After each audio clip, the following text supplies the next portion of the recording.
Sonreí, tapa.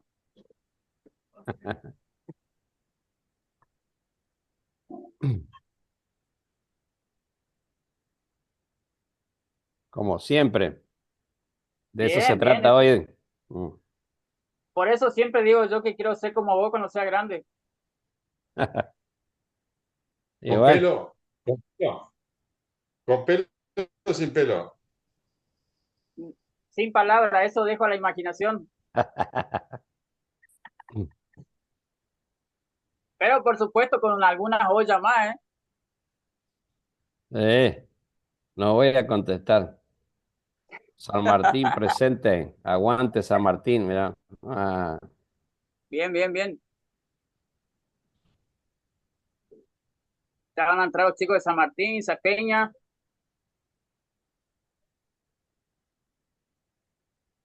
Resistencia, Castel infaltable. Somos poquitos, pero somos buenos, ¿eh? eh, si usted lo dice. ¿Ves? Claro.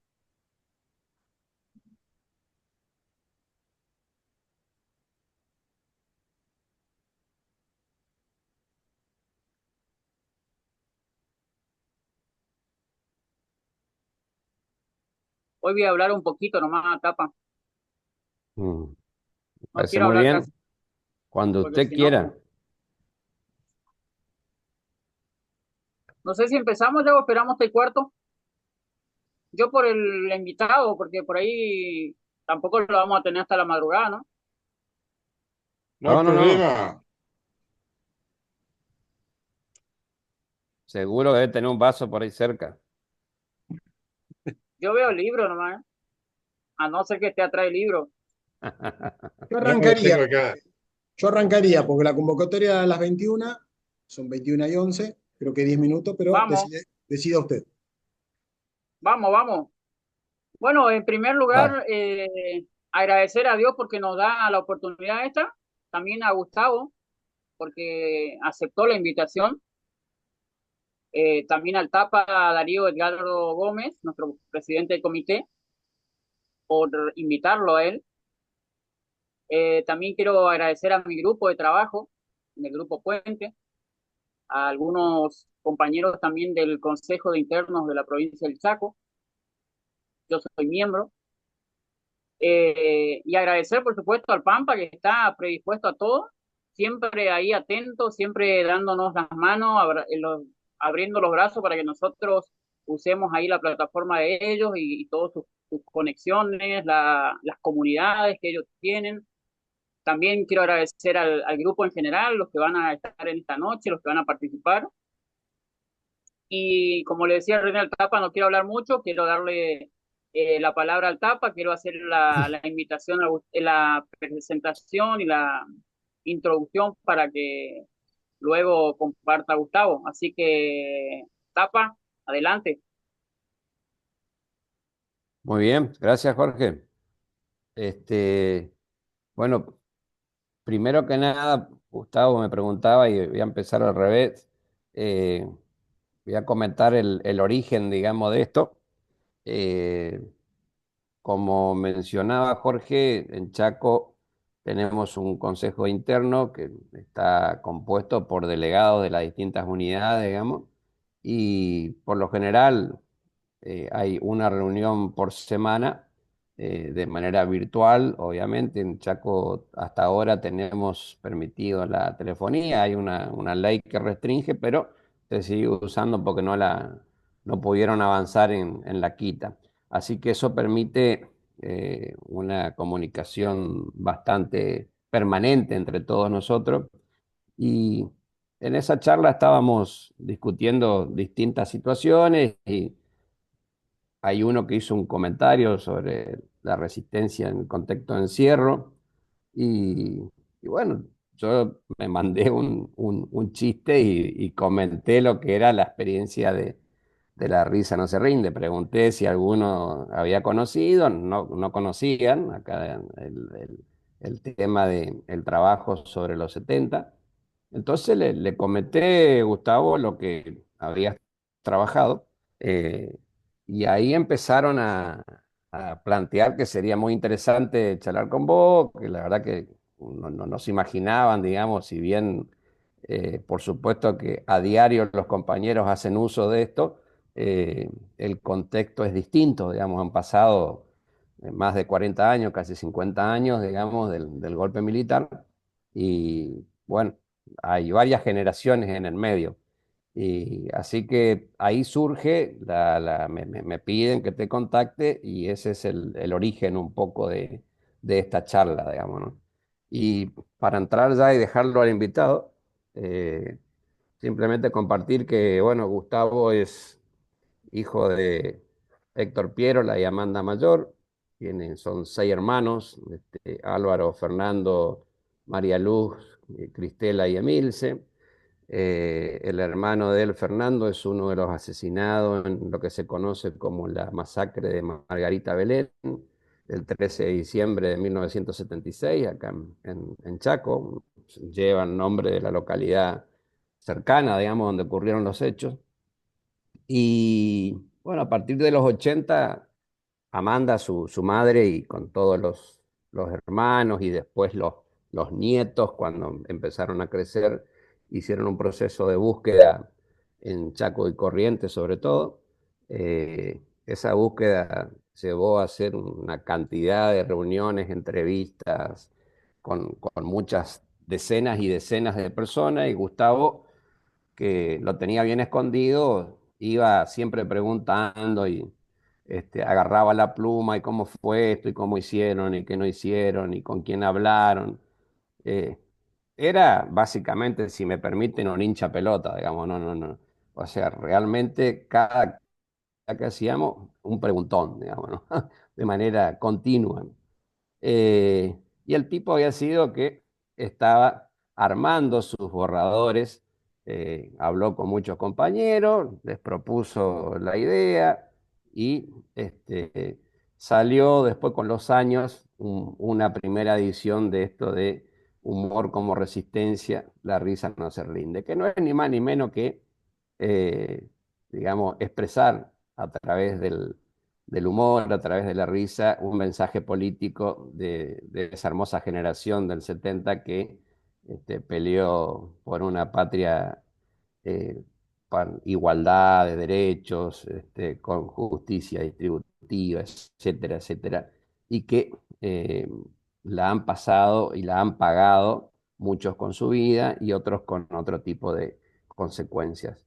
Eh, Creo que es un buen homenaje también, digamos, porque en esos relatos que muchos de ustedes compartimos el libro de Gustavo, hay historias de él y de otros compañeros que él en todo caso va a comentar, y que también son esas historias, son homenajes. Yo la verdad no puedo dejar de comentar. Hoy hablábamos con una delegación de Paraguay que visitó nuestra provincia y hablamos sobre el tema y leyeron un par de los relatos y la verdad que terminamos emocionados, llorando y riéndonos. Realmente no, porque son muy fuertes, te trasladan en el tiempo, generan, parece que uno estuviese viviendo ese momento. Así que, bueno, nada, sin más decirle que Gustavo es como un hermano, es un hermano para mí y para los chaqueños, porque hemos trabajado mucho con su madre y con el resto de los hermanos en la búsqueda de todos los detenidos desaparecidos. Fernando, su hermano, sigue desaparecido hasta el día de hoy. Con su madre eh, hemos militado para que ella pueda hacernos un regalo hermoso, que es un mural, el que lo conoce, el mural del aula magna de la Universidad del Nordeste, que lo pintó Amanda con un grupo de muralistas de Paraná. Así que estamos más que hermanados y unidos en una historia. Y hoy el tipo es presidente del Club Echagüe, se dedica al deporte, ¿no? Cómo remata la historia, ¿no? Así que bueno, adelante, Gustavo. Gracias, Tapi. Gracias, gracias muchachos por la invitación. La verdad que un placer Y bueno, primero quiero aclarar que La risa no se rinde es un trabajo colectivo. Es un trabajo donde participaron muchos compañeros y compañeras que fueron armando sus relatos y, y así surgió este trabajo, que es una serie Humor como Resistencia, donde está este primer libro y estamos trabajando a punto de sacar el segundo libro, que para mi gusto es mejor que el primero, porque después de ese primer libro mucha gente se animó a contar sus historias y sus relatos de la cárcel, del exilio, de la militancia misma en la calle, ¿no? Porque de eso se trataba. No estuve preso. Mi hermano, como decía Tapa, es uno de los fusilados y asesinados en Margarita Belén, y sus restos, junto con el resto de los compañeros y compañeras, fueron arrojados al río. Nosotros seguimos buscándolo en la ribera, recorriendo islas, pescadores, toda una tarea familiar que venimos haciendo hace muchos años. Yo estuve exiliado y al regreso del exilio, estas juntadas de quienes salían de las cárceles, quienes habían sobrevivido a los campos de concentración, entre vino y vino, como corresponde, salían todas estas anécdotas que tenían que ver con el humor, con la risa, en este contexto tan difícil, tan bárbaro, tan extremo, que es la tortura, el encierro, todo lo que se vivió en esos campos de concentración. Y ahí dijimos, ninguno de nosotros era escritor, pero dijimos, vamos a tenemos que contar estas historias. Tenemos que contarlas porque los testimonios de la tortura, de las cárceles, de la muerte, todo lo que se vivió, se está contando, y por eso felizmente tuvimos los juicios de lesa humanidad que aún continúan, pero que dejaron mucha historia, mucha verdad. Pero este tipo de relato que marcaba realmente la resistencia dentro de la cárcel, de los campos de concentración, era algo que lo contábamos en los encuentros de compañeros, de amigos, en los asados, en las charlas, en las reuniones. Y ahí surge la decisión, bueno, vamos a empezar a escribirlo. Y así empezaron a aparecer estas historias, fuimos aprendiendo, hubo gente, profesora de literatura, que nos iban corrigiendo, enseñando cómo armar un relato para que el mensaje sea lo más positivo posible.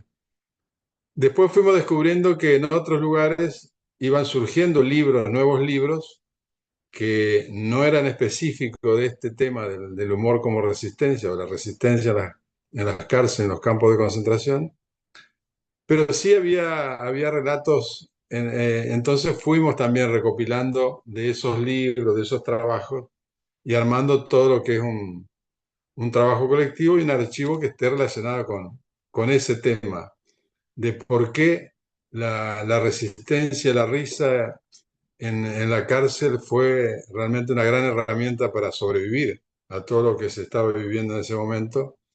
Y realmente con el tiempo y contando todo esto, todo el mundo nos dimos cuenta, se dieron cuenta de la importancia que tuvo esa actitud, esa conducta, esa manera de sobrellevar todos esos años de cárcel, y que realmente mucha gente salió bien armada, de alguna manera, por decirlo, de la cárcel, y tuvo que ver con todo lo que significa la solidaridad, el compañerismo y el humor. Dentro del humor, en las cárceles había peñas clandestinas, había obras de teatro clandestinas, a escondidas de los verdugos. Y por supuesto, las risas y las carcajadas eran carcajadas en silencio. Había juegos de ajedrez de una celda a otra. Estaba toda la transmisión como el mensaje con las manos, la comunicación con las manos, con los golpes, y siempre con mucho humor. Y por eso dijimos, esto no puede quedar en el olvido. Todas estas anécdotas, estos relatos, hay que mostrarlo, hay que vivenciarlo, hay que valorarlo, hay que abrazarlo. y bueno, en eso estamos tratando de hacer un segundo trabajo de humor como resistencia, que sería La risa no se rinde dos. Repito, hay mucho más colaboración y más gente que se ha sumado a participar. Así que estamos trabajando en eso. Pero fue muy importante para todos, porque realmente uno contaba las historias o escuchaba las historias y no le daba tanto la importancia que realmente tuvo en las cárceles. Fue muy fuerte esa solidaridad, ese compañerismo, esa amistad y ese humor por ahí escondido, silencioso, pero que ayudó a muchos a mantener la cordura, a sobrevivir fundamentalmente, ¿no? De eso un poco se trató todo esto. Este es un trabajo colectivo, lo repito, porque hay muchos compañeros y compañeras que trabajaron en esta, no solo que escribieron, sino que también estuvieron en la construcción de este libro, de este proyecto. Y también estamos trabajando en el segundo colectivamente. Y sí, en lo individual, como dice Tapa, yo me entusiasmé mucho con eso de la risa y en esas idas al Chaco, periódicas muy seguidas, empecé a juntar historias relacionadas con el Chaco y escribí otro libro que se llama Amanecer sin pájaros en Costa Iné, que tiene que ver el nombre tiene que ver con el fusilamiento en Margarita Belén, que en realidad es en la ruta muy cercano a Margarita Belén, es un paraje que se llama Costa Iné, y que hay también cuentos y relatos que tienen mucho de humor o sea, es una continuación de lo que es La risa no se rinde. Ese sí es un trabajo personal, que sí tiene que ver con eso que dice Tapa, de andar averiguando con el grabador, recorriendo muchos compañeros en el Chaco, Corrientes, Misiones, Formosa, y ahí surge ese otro libro que es personal. Pero el otro tiene mucho más riqueza por lo colectivo, por lo que significó toda esa tarea colectiva y ese rescate de algo muy importante que es bueno que así sea.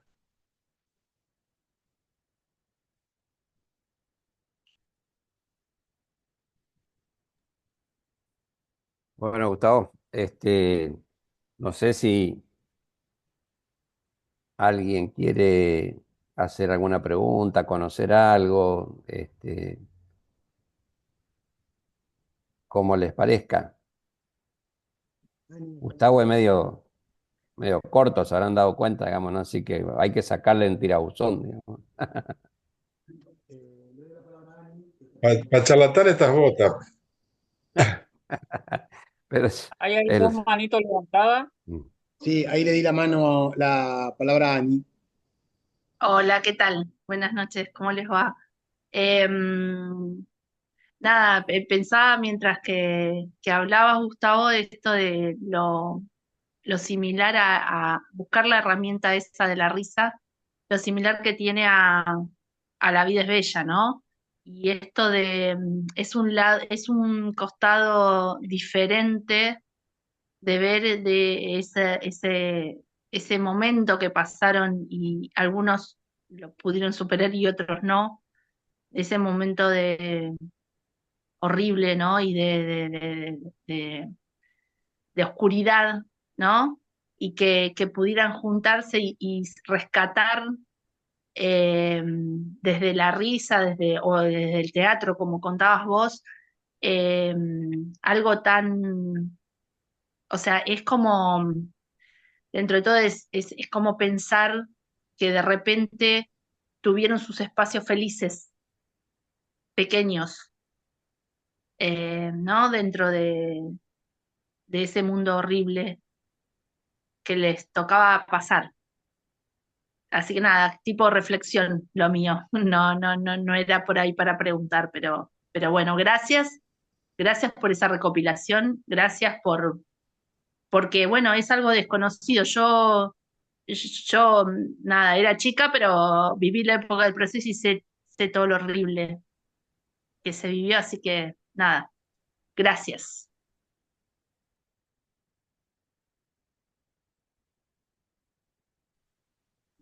Bueno, Ricardo. buenas noches a todas, a todos.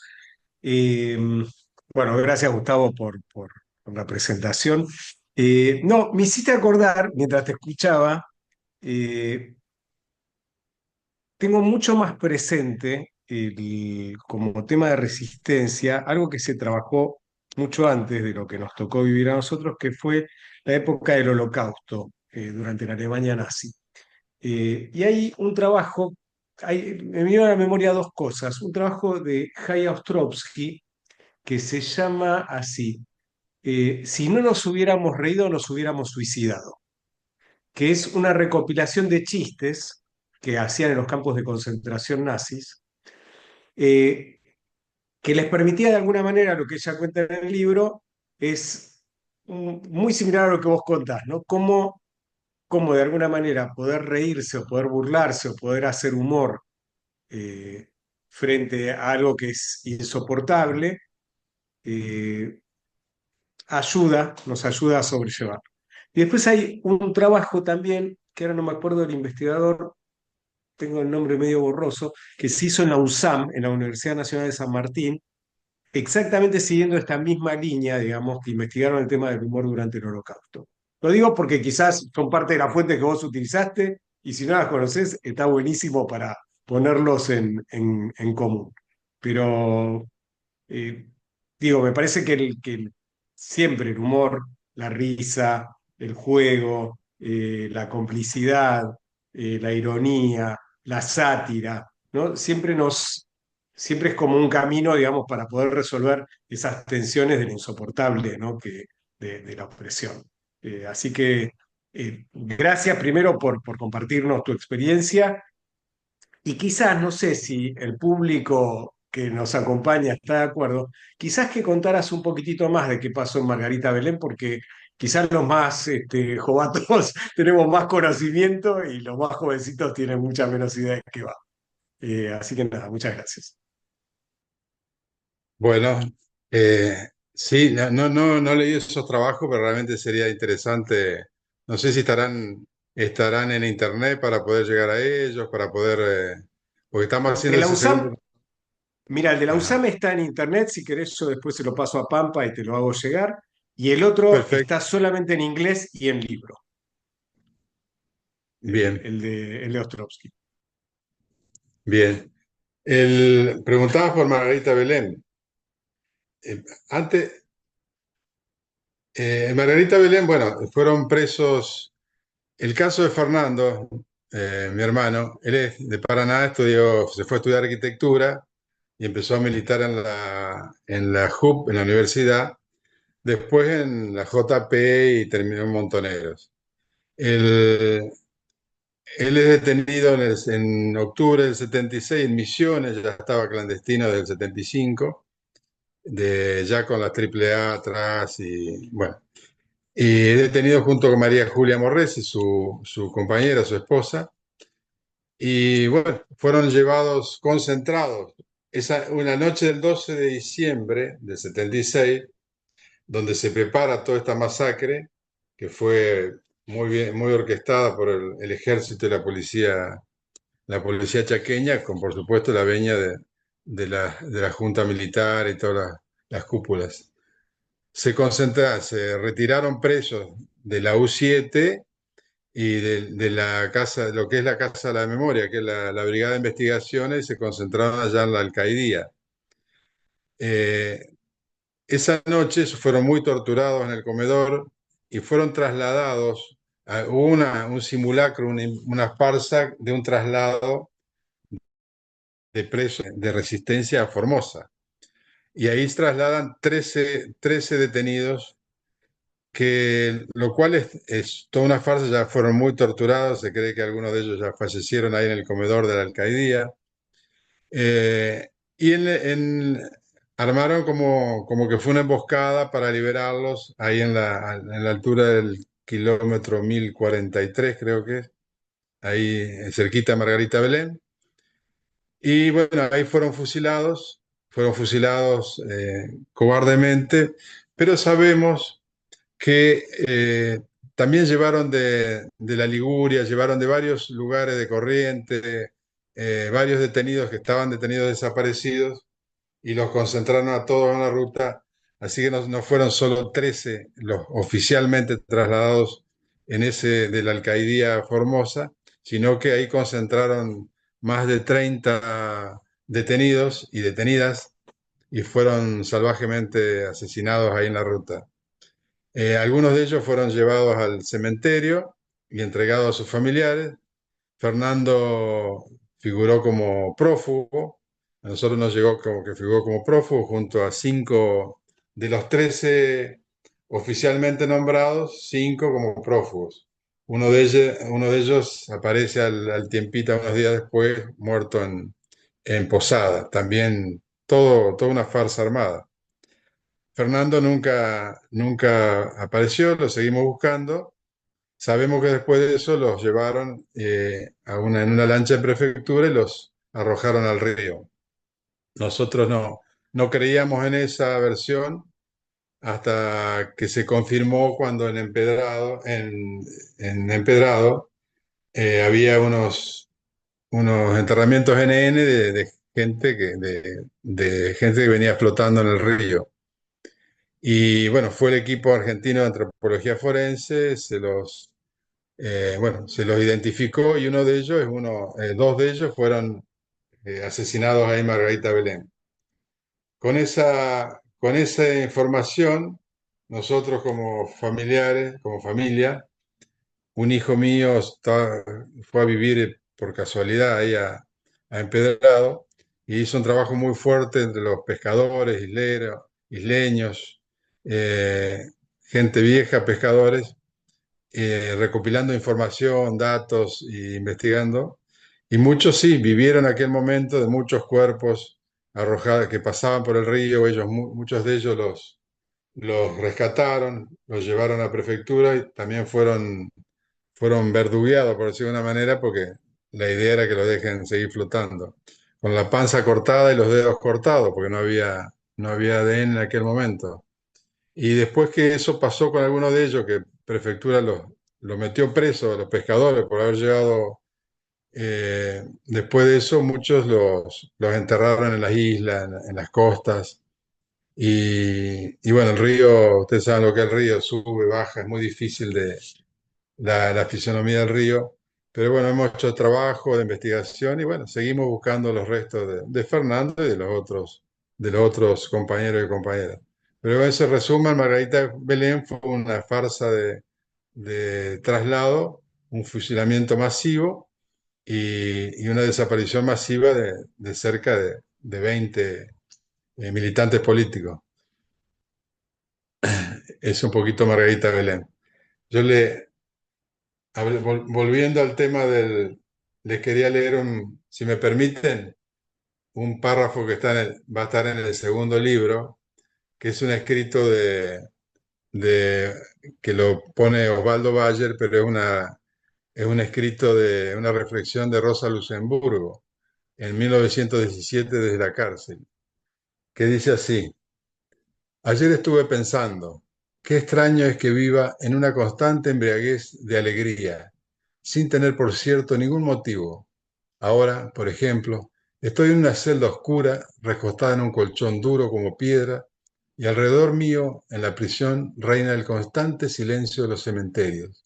Me parece estar ya en mi tumba. Desde el ventanuco se refleja en el techo la luz del farol de frente de la cárcel, que queda encendido toda la noche.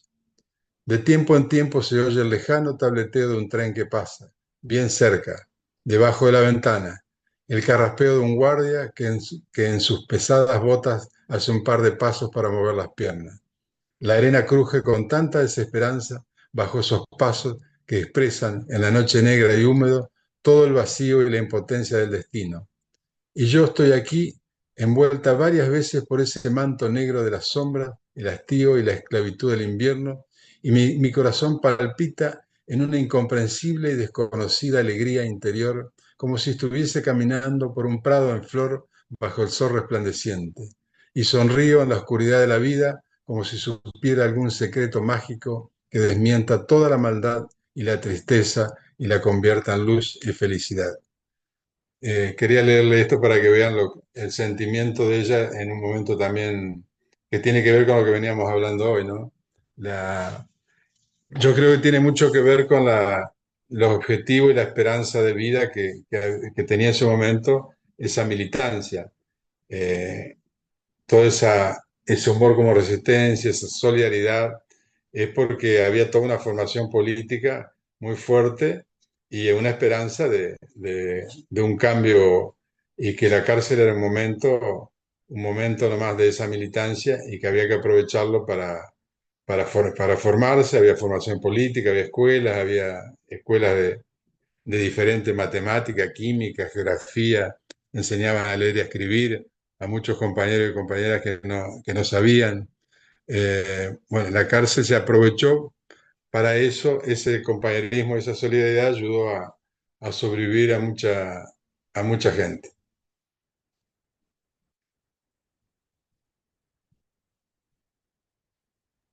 Marta tiene levantada la mano. Marta, ahí te di audio. Hola, ¿me escuchan? Sí, bueno, Sí, qué Sí, sí, perfecto. sí. gusto poderlos saludar de la distancia. Les hablo desde Colombia, eh, desde mi país, donde se ha sufrido mucho el tema de violencia, ¿sí? Donde se ha sufrido mucho el tema de las personas que están desaparecidas, el tema de las muertes violentas, todo un sistema de penurias que ha tenido que padecer Colombia. Yo los sigo de muy de cerca, incluso participo en los diplomados, he estado como muy al pendiente del trabajo que hace Liberte y es para mí grato. ¿Por qué lo digo? Yo una vez visité la cárcel en Colombia, una cárcel en Colombia, y desde ahí como que digo, me apasiona el trabajo social desde las cárceles, ¿sí? Entonces, ¿por qué no empezar a hacer ese trabajo de memoria? Memoria desde aquel preso, desde aquella presa, desde aquella persona que por una o por otra circunstancia están tras las rejas. ¿Por qué no hacer ese trabajo tan especial, tan importante con lo que tiene que ver con memoria? La memoria no solamente la podemos plasmar escribiendo, la memoria también la podemos hacer tejiendo memoria en una colcha de memoria. ¿Por qué no hacerlo de esa manera? Se puede escribir un antes, una hora y un después. ¿Qué quiero yo para después? ¿Sí? Entonces, no solamente los artes, los oficios y lo que está comentando Gustavo, que dice las cartas, los juegos, ¿sí? Pero también, ¿por qué no hacer ese tema de memoria para no olvidar lo que pasó, para no volver a repetir la historia, dice, ¿no? O sea, el que olvida su historia está condenado a volver a repetir. Entonces es como, no quiero volver a repetir esta historia, pero quiero salir de este laberinto en el que me encuentro para poder hacer el trabajo. Yo he venido haciendo un trabajo social con mujeres y con nueva masculinidades, sobre todo en el tema de salud mental dentro de las cárceles. No soy profesional, no soy una psicóloga, no soy una trabajadora social, soy una mujer que le gusta trabajar, ¿sí? Con ellas y con ellos y poder ayudar de cierta manera a mitigar esa enfermedad, ese dolor, esa tristeza, esa angustia que se padece allá adentro, ¿sí? No puedo yo llevarles lujos, cosas, comidas, porque es restringido, pero sí puedo llevar una palabra de aliento al poder querer ayudar. Y otra cosa importante que yo he mirado con gran tristeza y veo que no es solamente en Colombia, sino pasa en otros países también. Es que cuando los presos ya salen, ya cumplen su tiempo de penubria, salen sin saber qué hacer. Salen, dicen, corrámonos, salgámonos de estas puertas y salgamos, ¿sí? Entonces, ¿cómo no ver la forma de que se hace de que se pueda hacer un sistema de apoyo, ¿sí? De apoyo en ese momento que el preso sale, de que esa persona sale libre y que no sabe qué hacer. Miremos la forma como podemos apoyar a esas personas, tanto hombres como mujeres, ¿sí? Para poder ellas decir, bueno, hoy tengo este trabajito que me voy a ganar en pesos, me voy a ganar 100.000 pesos. Ya me va a servir para ir empezando a formar y a forjarme para la nueva vida, ¿sí? Entonces, sí, mirar la forma que también los gobiernos adopten como esas medidas de satisfacción para todas aquellas personas. Me da un gusto escucharlos, siempre me da un gusto de saber de que hay más allá de las barreras y de las fronteras que se puede seguir ayudando y apoyando y aportando para esta paz, porque desde las cárceles también es paz. Gracias, Marta.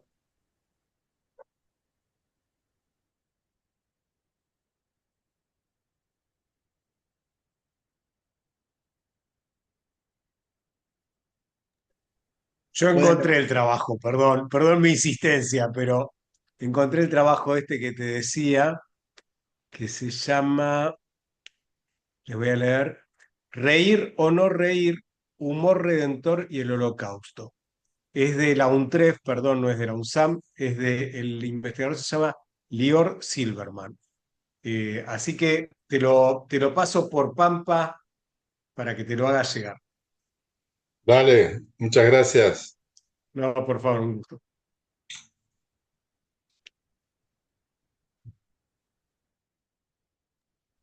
Marcelo,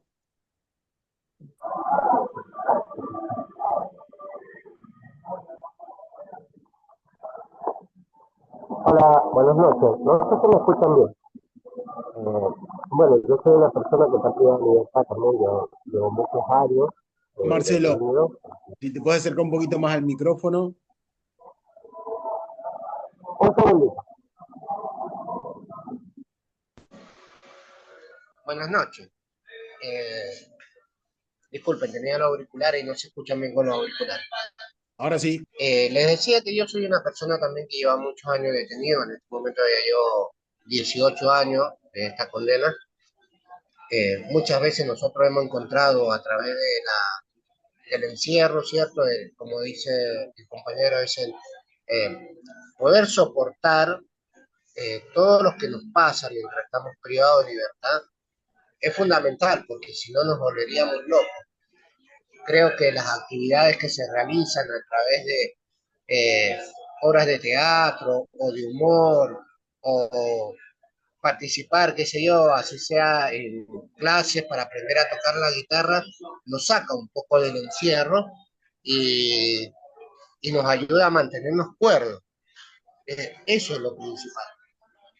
Considero que lo que ellos han hecho ha sido fundamental para sobrevivir y para mantener su estabilidad emocional y psicológica, ya que en ese momento todo lo que pasamos durante la dictadura y el terrorismo de Estado fue fatal para todos los presos.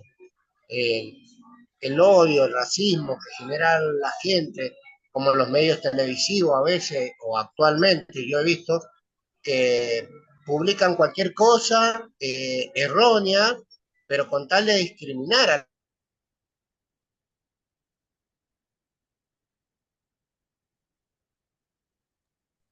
no te estamos escuchando, Marcelo. Capaz que se te desconectó el auricular o algo.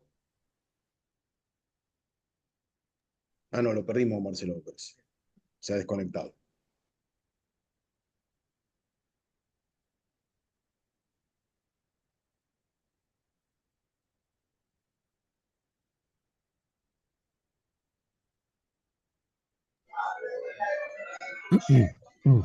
A ver, Marcelo, si te escuchamos.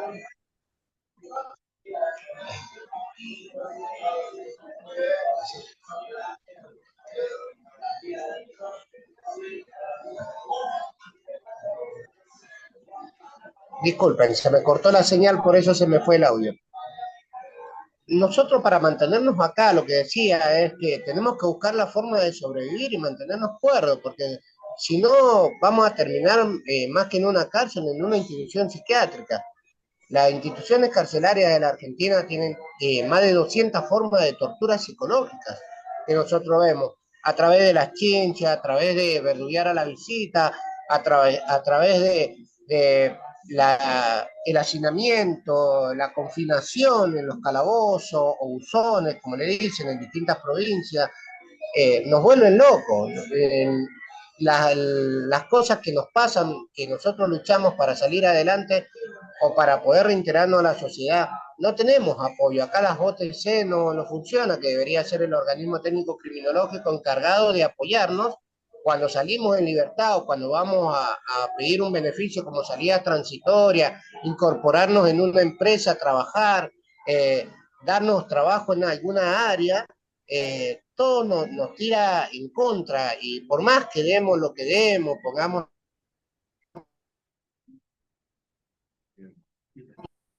todo el empeño, demostramos tanto el cambio, demostramos tanto tratar de mantener nuestra salud mental, que a la vez el sistema está tan corrompido, está tan mal, tan erróneo, que nos trauma, nos vuelve locos. Así que yo te felicito por lo que hicieron. Sé que fue una época muy difícil, muy dura de sobrevivir. Si actualmente es duro, me imagino lo que se sobrevivió en toda esa época. Y bueno, agradezco a Dios que por lo menos podés contarlo, podés escribirlo, podés plasmarlo, podés darlo a conocer, ya que han pasado más de 30 años y un poco más de la dictadura. En realidad ya vamos para los 50 años, pero bueno, perdimos muchos seres queridos, perdimos mucha gente de nuestro lado. A veces desconocemos si tenemos algún familiar o algo que nos hubiera encantado poder haber disfrutado de ellos y que lamentablemente el gobierno militar que hubo nos arrebató todo, nos arrebató la libertad, nos arrebató el derecho de expresión, nos arrebató muchas cosas. Pero te felicito por cómo estás mentalmente. Otros en tu caso no estarían así. Eh, es como cuando dicen volvemos de la guerra tan traumados, tan mal, y necesitamos el apoyo de las instituciones, necesitamos que se pongan a trabajar, que ya dejen de hablar o apoyar, porque políticas carcelarias no existen.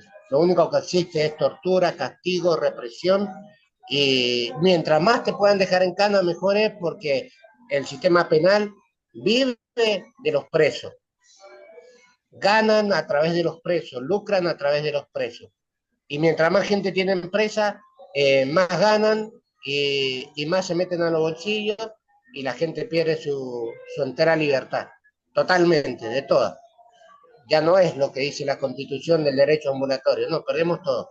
No podemos quejarnos, no podemos pelear por nuestro derecho. A mí un juez hace poquito, el doctor Sarmiento, en una audiencia por mi pedido de salidas transitorias, a los cuales estoy pasado más de 5 años, me quiso censurar porque yo peleaba por mis derechos, porque yo le decía que, ¿por qué no me reinsertan en la sociedad?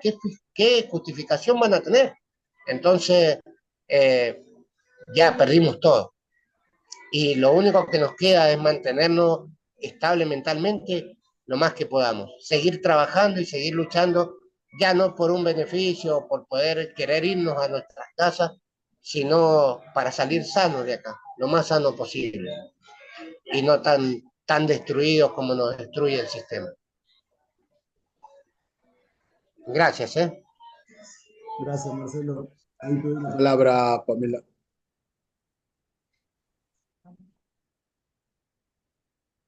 Hola, ¿cómo están? Conozco la mayoría y me conoce la mayoría. Hola Gustavo, qué placer escucharte y qué gusto conocerte y escuchar todo lo que tenés para decir. Yo soy hija de detenido y desaparecido y torturado en la época de la dictadura. Mi viejo tiene un ojo menos cuando mis abuelos lo encontraron, que por suerte lo pudieron encontrar, pero mi papá no tuvo ninguna de esas herramientas o tiene pocos recuerdos o por lo menos no quiere contarlos. Y, y no tuvo tampoco una persona en la familia así como vos, que estás luchando a pesar de que pasaron tantos años, ¿no? Por reconocer, por saber la verdad, por llevar esto a la memoria, por tomártelo con humor, porque nosotros lo veamos de otro punto de vista también, sobre todo los que estamos presos hoy, sobre todo los que venimos del palo de la política. Hay muchas cosas que son muy difíciles, es un tema que es muy difícil y que haya un libro en que lo tome con otra calidad, ¿no? En que podamos sostener la risa, o como el Pampa siempre cuenta, ¿no? Todas sus anécdotas de cómo empezó el proyecto Mecha en un buzón con una velita, de cómo vamos superando obstáculos y que vos no puedas venir a contar así y nos abras los ojos a todos. Eh, yo, el primer recuerdo afectivo que tengo de mi papá fue que me dio un abrazo en mi segundo año de cana. La primera vez que mi viejo, después de venirme a ver 2 años en cana, me dio un abrazo. O sea, todo lo que ese tipo tuvo adentro, todo lo que le hicieron, todo lo que no pudo sacar afuera, todo lo que no se pudo reír, lo demostró en un abrazo después de 700 días de prisión de su hija. Entonces, la verdad que tomar estos libros y que sea un espacio, como decía la compañera que estaba recién hablando, que la escuché que hablaba desde Colombia, no hay un espacio en las cárceles donde se hable de memoria. No tenemos un espacio específico en donde sepamos de dónde venimos o qué es lo que pasó antes. No solamente para que no se repita, sino para poder mejorar un poco más en las condiciones que estamos hoy. Así que la verdad que fue un placer eh, esta charla, gracias a los chicos del Verté, a los del comité del Chaco y los chicos del Chaco. La verdad que son unas charlas que me dejan muy, muy conmocionada. Gracias, gracias de verdad. Si me permiten, hola. Sí, Gustavo, adelante, por favor. Sí, no, yo creo que está todo, o sea, el golpe fue hace muchos años, pero el golpe es hoy, la dictadura es hoy. Todo lo que vivimos en ese momento lo estamos viviendo hoy. Si hoy estuvieran acá los 30.000 compañeros y compañeras desaparecidos, que eran, en su gran mayoría eran compañeros comprometidos, la gran mayoría eran trabajadores y trabajadoras, no así como quisieron hacer ver de que la lucha armada, que existió por supuesto, pero en su momento era hacer desaparecer a todo el ser, todos los, toda esa generación pensante que quería otro mundo, otra sociedad, otro, otros valores, otros principios. Si ellos estarían acá, no estaríamos hablando de las cárceles que estamos hablando ahora, de lo que estamos viviendo, que están viviendo ustedes ahí. Sería totalmente diferente, sería mucho más humano, más solidario desde la propia administración del Estado. Hoy lo que estamos viviendo en todas las índoles es el fruto de aquel golpe, porque los 30.000 compañeros y compañeras, más todos aquellos que murieron aparte, y que todos los que se exiliaron y que quedaron, que nunca volvieron, hoy estarían administrando este país y sería otro. Hoy nos están saqueando el país, la minería, el campo, la pesca, el petróleo, se están llevando absolutamente todo y no hay nadie es muy poca la fuerza de una sociedad que está quieta, callada, dormida, que, que falta que nos hace esa conciencia y bueno, todo aquello tiene que ver con esto, porque dice, no, el golpe fue hace 40 años, 50 años, no, el golpe es hoy. Lo que estamos viviendo hoy como patria, como sociedad, tiene que ver con toda esa generación de militantes políticos, en todos los sentidos, artistas, profesionales, trabajadores, que hoy estarían manejando esta patria, estarían administrando esta patria. Así que por eso cuando habla de memoria, que hablaba recién de memoria, hay que rescatar la memoria, hay que unirla a ese pasado que no es pasado, es presente, para poder volcarlo al futuro. Toda esta experiencia, lo que hemos vivido y lo que quería esa generación, hay que volver a insistir, volver a intentarlo, volver a trabajar sobre eso. Y eso lo hacemos en todos los índoles en todos los rincones de la vida, en la familia, con los amigos, en la cárcel, en todo donde se pueda trabajar por esta patria que necesitamos cambiar. Está todo relacionado con todo, por eso es importante lo que decía ella con respecto a la memoria. Marita. Bueno, ante todo pido disculpas porque me uní casi de golpe porque recibí el link. Había leído mínimamente el título así de la risa, algo así, pero como estuve operada no pude profundizar la lectura y ver de qué se trataba. Eh, eh, por lo cual me siento un poquito apenada en ese sentido porque podría haber invitado a más gente, a más compañeros y sobre todo a gente como yo que somos sobrevivientes de la dictadura. Yo también fui refugiada política y conocí la cárcel hace muchos años a partir del relato de los compañeros que llegaban eh, a Canadá, país de Canadá, Argentina, de las atrocidades, de las cosas que habían vivido. Cuando hoy se discute si son 30.000, que el número, que esto, que el otro, como dice el compañero Gustavo, el número es un número aleatorio en función de la cantidad de gente, inclusive que no pudo denunciar, que no supo cómo hacerlo, que no tuvo los medios. Fueron trabajadores principalmente reprimidos, desaparecidos, eh, que en realidad lo que se trató, a más como hoy, ¿no? Imponer un modelo económico de saqueo, que bueno, hoy te lo disfrazan con el nombre de auditoría, con el nombre de que sos comunista, con el nombre.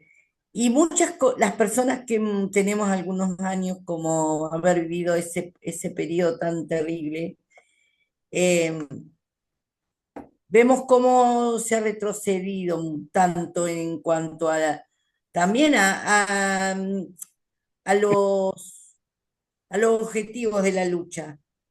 O sea, hoy estamos planteando que la gente tenga un plato de comida, cuando en ese momento por ahí de nuestra juventud, nuestra utopía, teníamos una visión más de país libre, de la fábrica llena de obreros.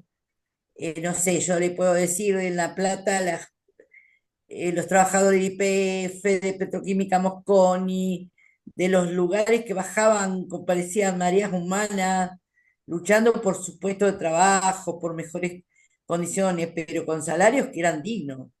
Hoy se está luchando por sobrevivir.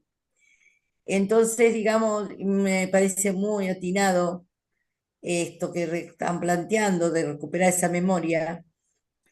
Y también para que los compañeros que hoy están detenidos tengan una dimensión de que son parte de un proceso, no del proceso militar, sino de ese proceso histórico de deterioro social, de la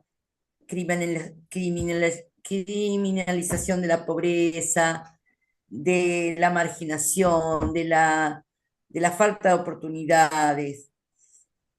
Entonces, bueno, la verdad me siento un poquito triste en ese sentido de que no pude tener dimensión de lo que se trataba este encuentro.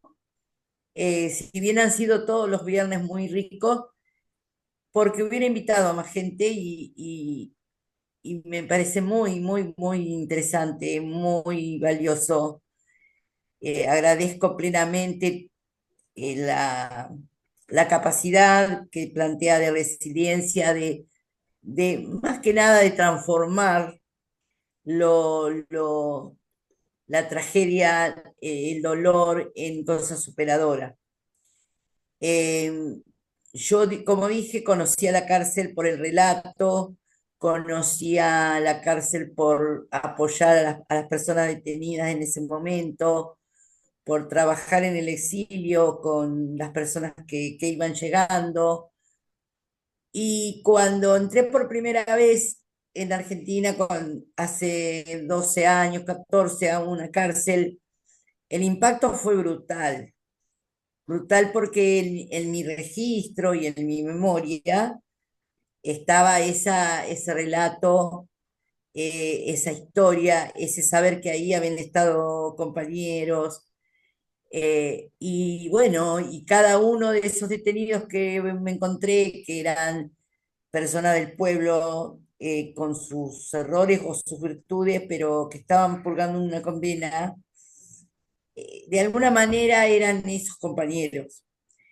Eh, y eso es lo que me permitió, de alguna manera, transitar todo este tiempo, eh, trabajando, colaborando, siendo parte de un proyecto de inclusión para las personas privadas de libertad, para que mejoren sus condiciones, para que la cárcel se viva de otra manera, si bien sabemos lo horrible que es, y sobre todo los lazos de solidaridad. Yo lo que más aprendí fue, además de momentos divertidos, que puede haber un día entero de anécdotas, hasta de cómo salí, con qué ropa, todo eso que fue trágico y cómico, hasta las juntadas que hacíamos de concurso de empanadas, por ejemplo, de hacer, ¿quién hacía?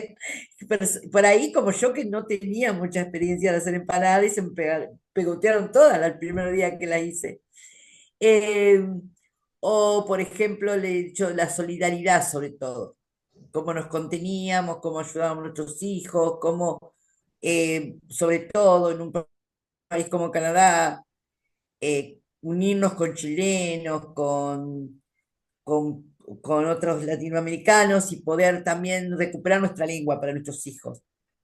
El tema de que puedan mantener el diálogo con sus padres, que puedan, que pudiéramos seguir conectados con nuestro país, que pudieran hablar con sus abuelos en ese momento por carta, porque no había teléfono ni videollamada. Así que la verdad, muy agradecida, ante todo, muy agradecida de estar acá, a pesar de que estoy recién viendo, porque me operaron de la vista y eso fue lo que me motivó a que yo no pueda leer bien la convocatoria. Este, pero bueno, podría ser lindo otro encuentro y invitar a otras personas también, porque me encantó lo que ha circulado realmente. Y agradezco mucho, mucho lo que hace.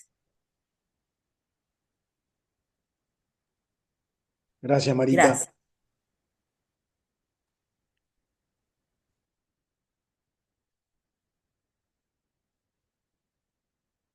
Mafud,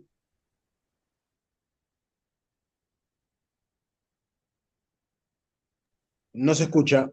Capaz que no tenés puesto el auricular o algo.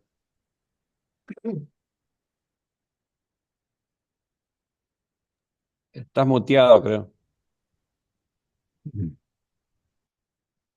No, no, estás desmuteado. Si no, venite acá, Mafud.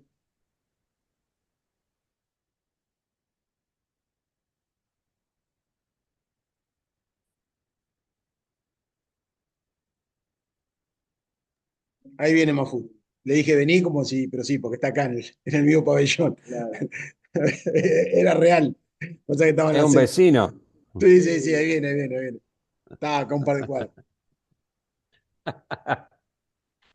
Acá viene. Está bien.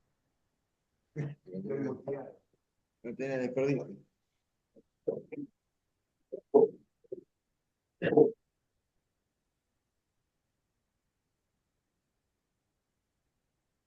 Hola, buenas noches, ¿me escuchan?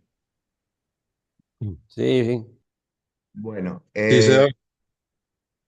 Gustavo, te estaba escuchando, ¿no es cierto? Que vos hablabas de los 30.000 desaparecidos, ¿no es cierto? Y me puse a pensar mientras estaba en la celda escuchándote, eh, no podemos imaginar hoy, ¿no es cierto?, a esta altura de la vida, si estuvieran con vida o estarían en los gremios, un Saúl Baldini, un Rucci, un Lorenzo Miguel, si podríamos estar siguiendo tolerando lo que estamos viviendo, al margen de los 30.000 que estarían luchando codo a codo con ellos, ¿no? ¿No es cierto? Entonces yo me podía analizar, hace días que me lo pongo a analizar, que nos faltan gremios, nos faltan gremialistas, gente que luche para nosotros, al margen de lo que nosotros estamos luchando, ¿no es cierto? Acá dentro de esta unidad, ¿no es cierto? De que tenemos un grupo de leones, porque realmente son leones, ¿entendés? Y te lo puedo destacar al Pampa, a José Yudice, y a Moreno, y acá tengo un abogado al lado mío, ¿entendés? Lo que hacen ellos, yo no me incluyo. Yo no me incluyo porque yo estoy en otra área en el sentido que es de salud. Que cuando hay que luchar por salud, bueno, se lucha. Pero yo me hacía esa pregunta. ¿Qué pasaría si estuvieran esos, no esos tres, porque me he olvidado de tantos otros, ¿no es cierto? Yo en ese momento, en la época de la dictadura, yo vivía en la ciudad de Rosario y yo trabajaba en una empresa norteamericana y yo entraba a las 12 de la noche y nos teníamos que aguantar. Yo salía de mi casa con mi hijo bebé, que tenía 1 año, y a mi señora y a mi hijo los saludaba porque no sabía si iba a volver. Porque si no me encontraba en ese momento con los militares que nos bajaban, que nos podían agarrar al micro entero y llevarnos, ¿no es cierto? Como también del otro grupo, ¿entendés? De los, no sé cómo llamarlos, pero ¿por qué? Porque nosotros trabajamos en una empresa norteamericana y nosotros éramos argentinos como ellos y luchamos. Yo tengo, en el grupo de trabajo que teníamos hoy, hubo uno que desgraciadamente desapareció por o sea, todos lo conocíamos, éramos 2.500 los que trabajamos, pero todos sabíamos cuál era su pensamiento ideológico.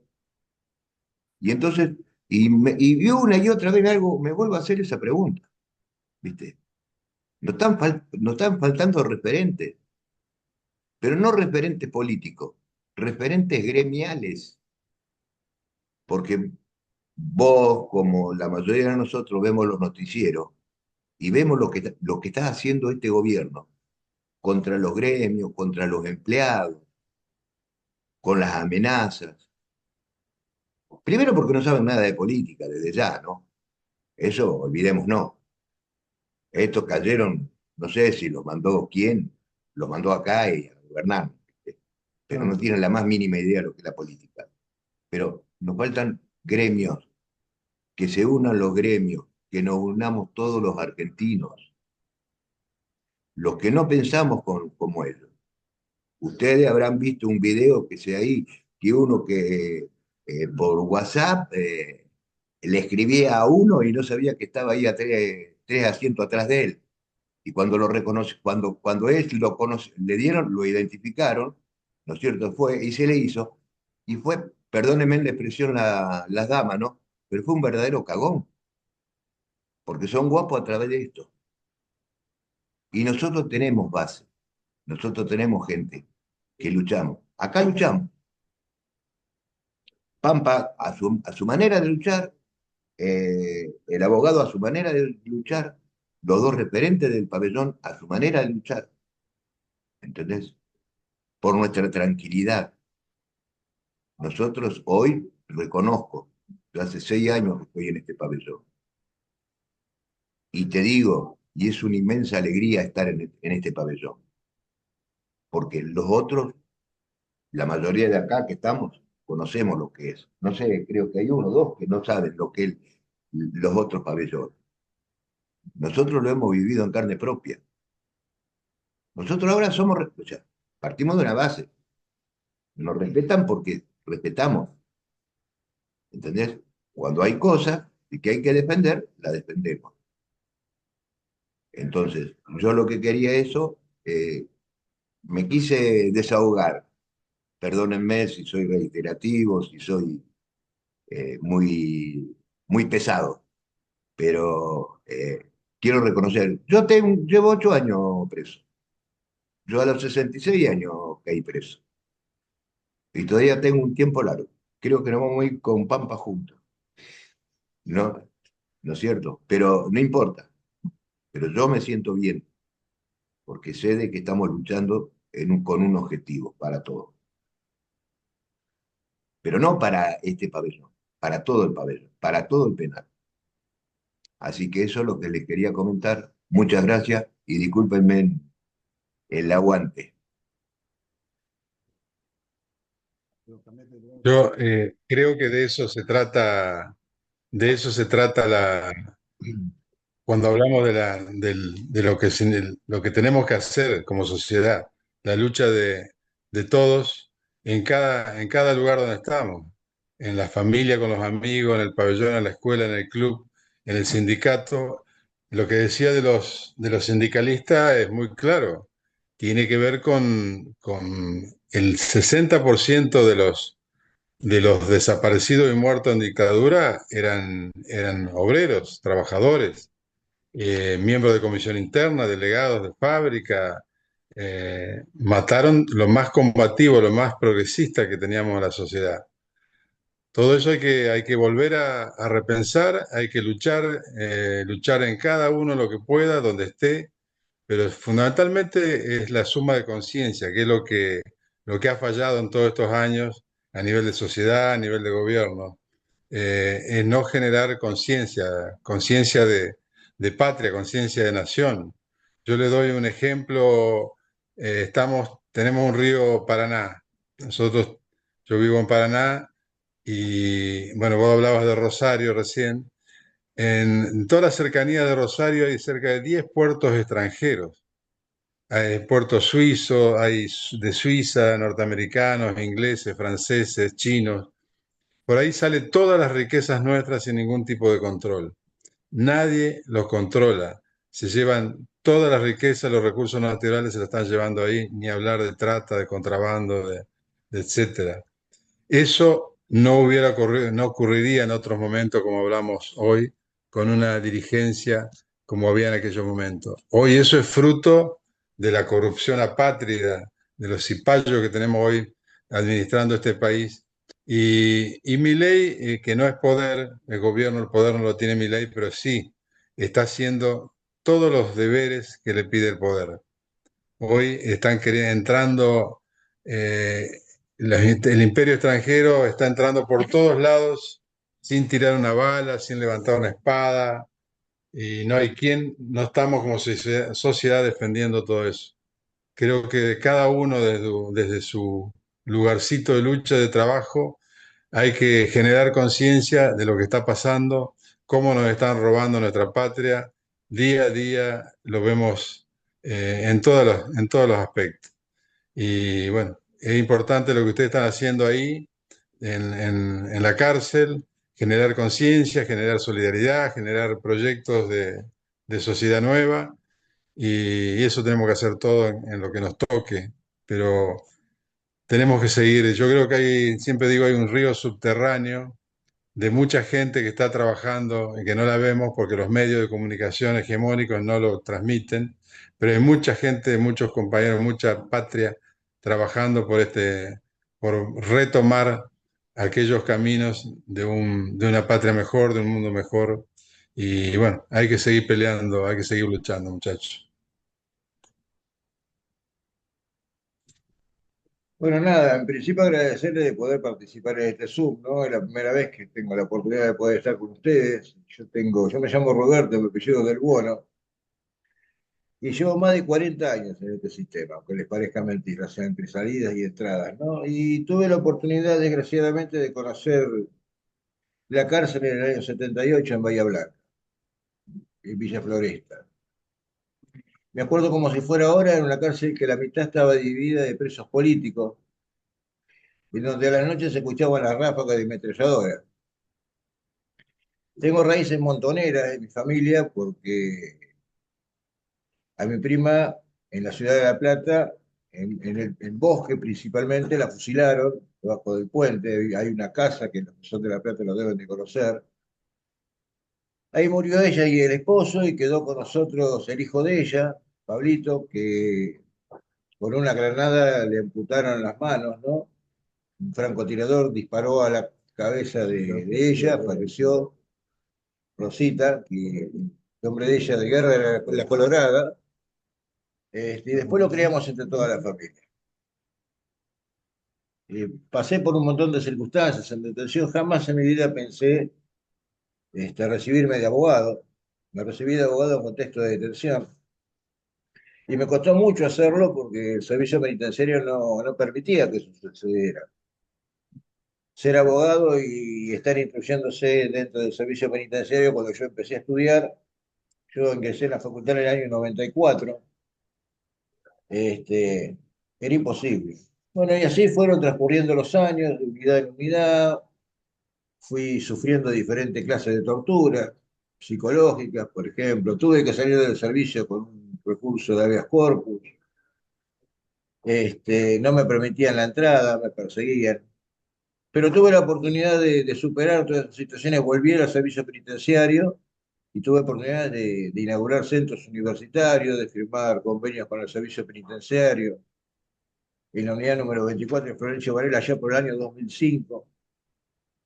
Y bueno, y hoy por hoy estoy de vuelta acá, sin preguntarme el por qué, porque me trajeron trabajando de tribunales para acá.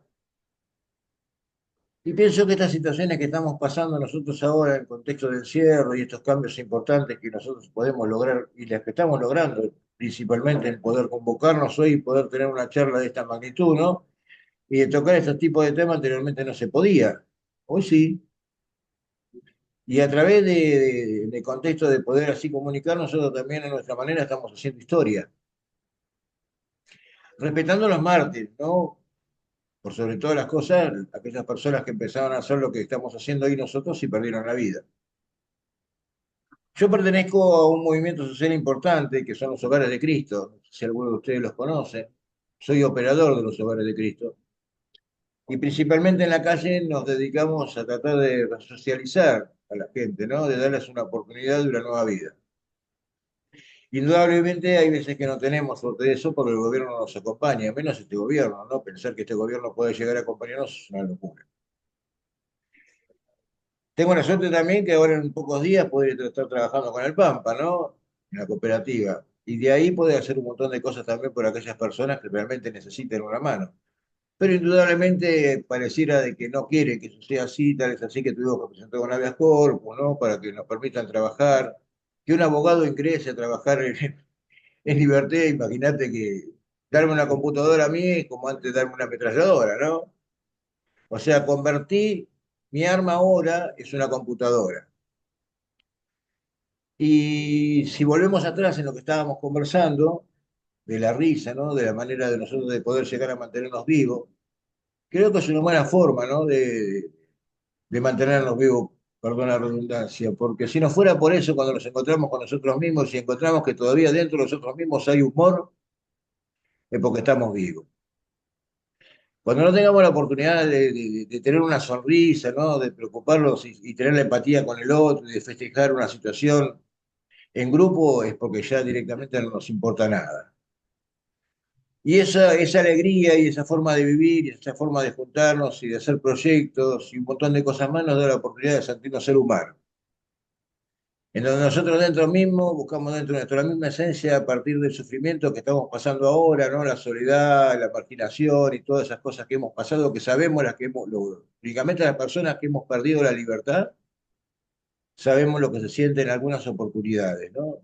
En ese contexto de la cantidad de años o de días o de segundos que puedas estar privado de tu libertad.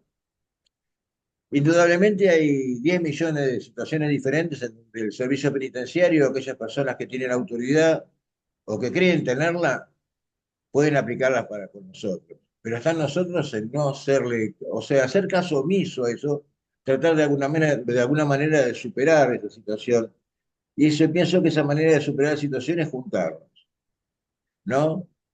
Si nosotros nos juntamos, si nosotros le hacemos saber que con nosotros no pueden, indudablemente vamos a marcar una historia, un renglón en esa historia que otra persona a lo mejor puede llegar a escribir, en donde no dejamos, o sea, no podemos dejar ni permitir que las situaciones que pasaron anteriormente vuelvan a pasar hoy en día. Así que para mí es una alegría. Sinceramente, la vida, ahora el 13 de noviembre voy a cumplir 66 años, ¿no? Y es una alegría poder compartir este momento con ustedes, ¿no? Y desde ya ponerme a disposición de ustedes para que en lo que sea, en la parte que nosotros estamos manejando, la parte jurídica, aquella persona que necesite la mano, brindársela desinteresadamente, ¿no? Pero bueno, nada, un millón de gracias, ha sido un gusto compartir y estar compartiendo el sueño hasta que se termine.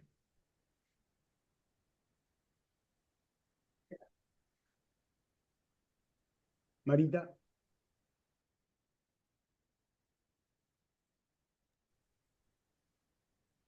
Eh, para poner un poco de humor, quería decir al compañero que decía de que había ido, había venido, de no sé cuántos años entrado y salido, que hay otro compañero también que estuvo varios años detenido, que decía que la persona que llega a la cárcel generalmente no lo ve al cartel, pero hay un cartel grande, grande, como los grandes shopping, que dice, lo importante no es que vengas, sino que vuelvas. Entonces, acá yo creo que de esta manera le estaría aportando o dándole una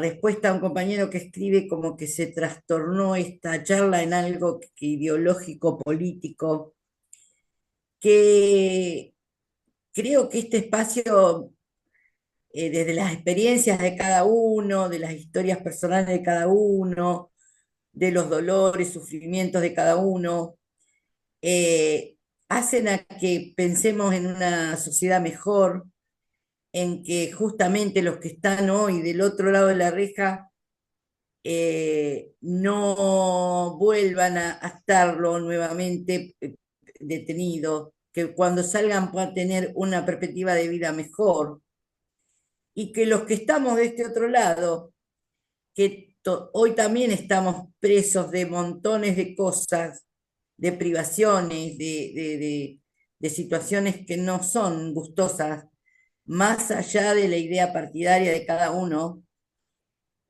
podamos transformar la realidad. O sea, en todo sentido, para unos y para otros. Y que ninguno vuelva nuevamente, ni al sufrimiento, ni a la cárcel, ni a esta situación de injusticia. Y lo que tampoco van a volver justamente son los 30.000, ni tampoco van a volver los mismos representantes gremiales que mencionaba la persona que habló también, porque también tenemos que hacernos cargo de que existió lo que existió y que pasó lo que pasó, como no van a volver nuestros hermanos ni nuestros padres fallecidos, y que sí vuelven cada momento que los recordamos y que sí están presentes en cada cosa que hacemos, como lo hubiera hecho, como lo hubiera pensado, como lo hubiera deseado, pero que está en nuestras manos ahora el cambio, ¿no? En cada uno de nosotros. Es mi humilde aporte, porque si no, viste, nos quedamos en la nostálgica de que si estuvieran, y no, lamentablemente, lo que yo obligo es por la aparición con vida, obviamente, pero también convengamos que han pasado 40 y pico de años y convengamos que ha habido ocultamiento, complicidad y cosas, y que muchos familiares todavía buscan aunque sea el cuerpo para llevarle una flor. Entonces, lo único que queda es el recuerdo, el deseo de justicia, el deseo de que nunca más ocurra, y el deseo de que los que estamos hoy tengamos el compromiso en el lugar que estamos y la historia de vida que nos está tocando transitar, podamos tener otra visión y ganas de transformar esa realidad. Así que, no sé, era un poco un pensamiento que me surgió por un comentario que hacía una persona de que como que se había tornado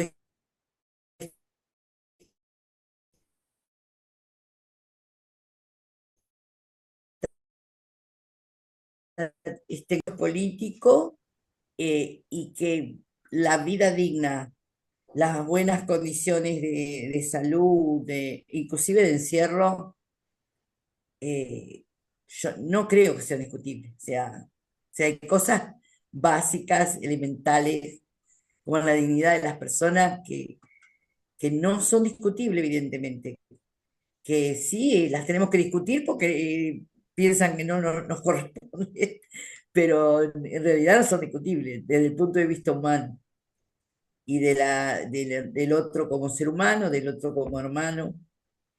eh, Eso nada más. Y la verdad que es para charlar días y días, ¿no? Si me permiten, dos aportes cortitos como para ir redondeando antes del cierre. Uno, quería completar lo que decía Gustavo sobre Margarita Belén, que me parece importante, va enganchado con lo que dijeron hace un rato, y es que no olvidemos que la masacre de Margarita Belén, y esto fue probado en los tribunales, fue planificada desde un escritorio de la Casa Rosada. Arguindegui y compañía fueron los autores intelectuales de la masacre con el objetivo de brindar un escarmiento al pueblo argentino que resistía, meter miedo, etcétera, etcétera, etcétera. Y eso creo que habla de, obviamente, la perversión y los objetivos, digamos, de estos tipos.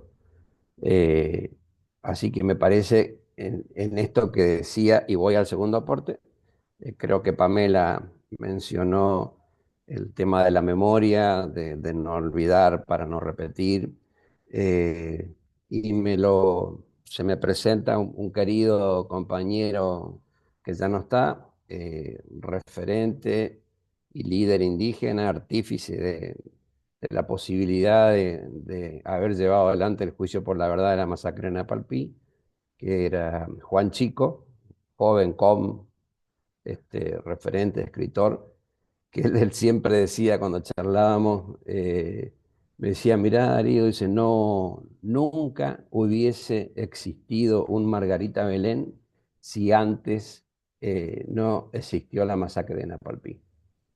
Napalpí sembró el camino y hizo posible a través de los años de olvido, de ausencia del Estado, etcétera, etcétera, para que se repita en Margarita Belén. Yo me acuerdo que al principio lo miraba como si este está loco, digamos, ¿no? Y hemos debatido mucho con Juan y la verdad que después de haber formado parte, trabajado y colaborado con el juicio por la verdad de la masacre de Napalpí, me doy cuenta de cuánta razón tenía en todos sus dichos. Y para terminar, él decía que esto que mencionaba Marita también, que mantener viva la memoria con sus ancianos y sus abuelos en las rondas en donde las comunidades indígenas se pasaban de manera oral, digamos, todo lo ocurrido, hizo posible ni más ni menos que a 100 años de esa masacre se haya logrado una sentencia ejemplar, única, fabulosa, la verdad, hay que decirlo, que hoy es un precedente, digamos, a nivel internacional y que abre el camino para estar discutiendo la posibilidad de que otros casos similares se lleven también a juicios por la verdad. Así que cuánta importancia que tiene poner en discusión esto. Yo con esto aprovecho para despedirme también. Agradezco a Gustavo, a los compañeros de Chaco, al Consejo Interno que tuvo esta iniciativa de- de sentarnos y de juntarnos a debatir política, porque como dice Marita, esto es política y no hay que tener miedo porque de esta situación se sale con la política, no hay otra forma de salir. Eh, Así que con esto, muchísimas gracias y un abrazo a todos y todas.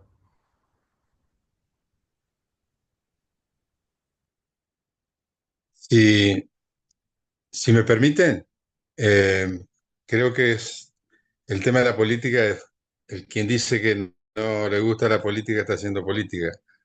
El tema de la risa no se rinde, el humor en la resistencia en las cárceles era una manifestación política, ideológica, de mantenerse vivo y resistiendo en esos momentos, en semejantes situaciones.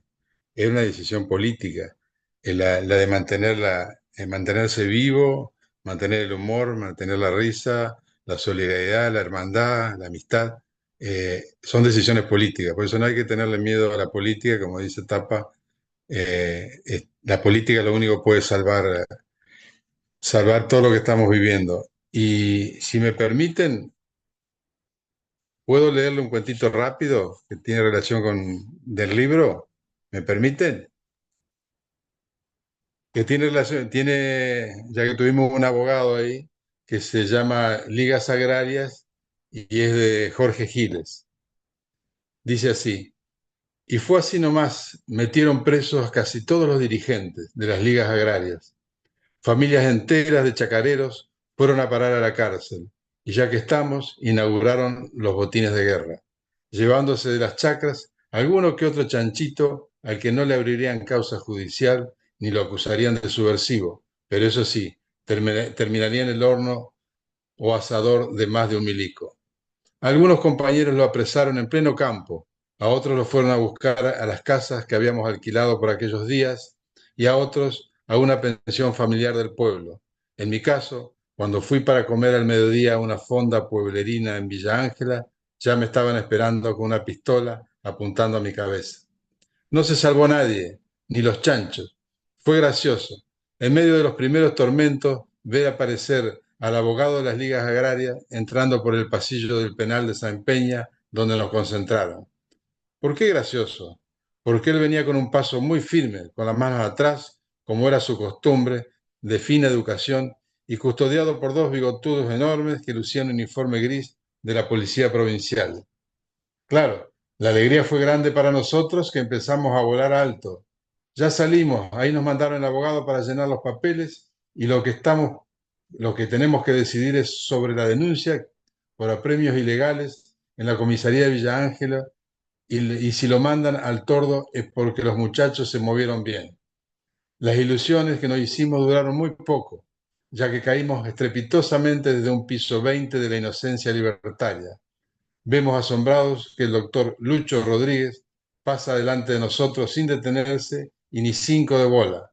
Al mirarlo pasar, recién nos avivamos de que las manos las llevaba atrás, no por costumbre ni coquetería tribunalicia, sino porque iba esposado y encadenado, igual que lo estábamos nosotros.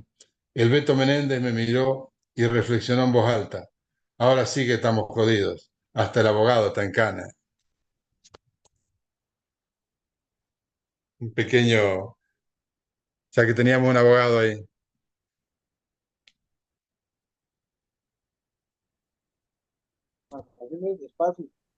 Ahí, Isaac.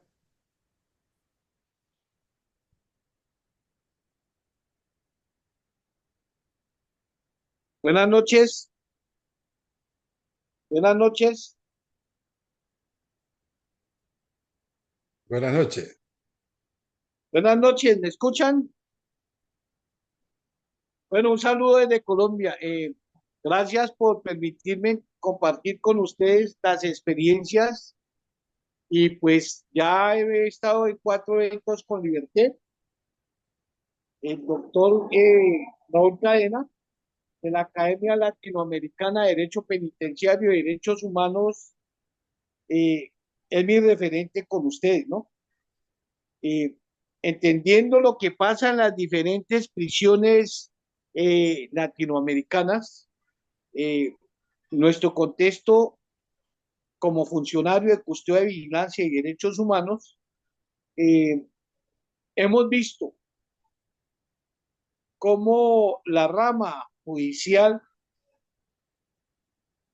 no le interesa el hacinamiento ni lo que le pase a las personas privadas de la libertad. Nosotros hemos estado humanizando el sistema porque nos hemos dado cuenta que cuando hablamos de derechos humanos y sus violaciones, los mismos estados, a través de sus leyes, son los que violan los derechos humanos de las personas. ¿Sí?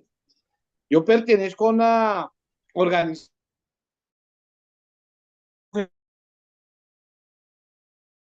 he sido director de establecimiento. Durante mi administración como director hemos demostrado que la pena privativa intramural, o sea que las personas van a un establecimiento carcelario,